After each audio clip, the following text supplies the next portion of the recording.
Hello guys, ये देखो मैं अपने चाची के घर आया हूँ। देखता हूँ चाची हमारी क्या करें घर में। ये देखो, ये मेरी चाची वहाँ खाना बना रही हैं। पूछते हैं क्या बना रही हैं। चाची क्या बना रही हो आप यहाँ पर? खाना बना रहे हैं।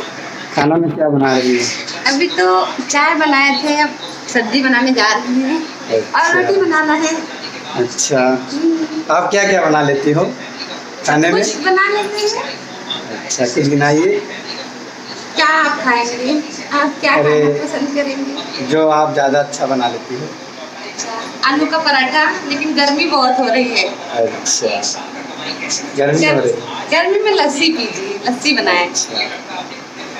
और फोन तो चला रही हो, ये देखो फोन चला रही जीवा। फोन में क्या देख रही हो? अपना घर चलाने के लिए पैसा ही नहीं, तो ये नया फोन कैसे दे? ये लड़का अपने क्या बोल तेजी से बोलो। कवर बनाने लगता है, उसको दे सके जिससे दोबारा उसका फोन न टूटे। अच्छा, कार्टून देख रही हो? कवर से उसको मना पाएगा या नहीं? अच्छा, आपका भाई सौर्य कहाँ गया?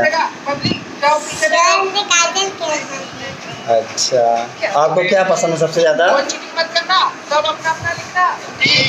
आपको खाने में क्या पसंद है? सब्जी रोटी।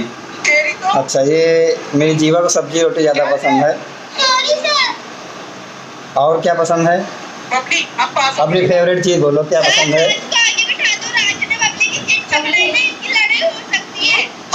बहुत शर्म करे इसलिए चॉकलेट पसंद है। अच्छा, हे गाइस, हमारा यूट्यूब चैनल है पीके शॉर्ट वीडियो। आप लोग मेरे चैनल को सपोर्ट करिए। और मैं छोटे से ब्लॉग में आया था। थैंक यू भाई।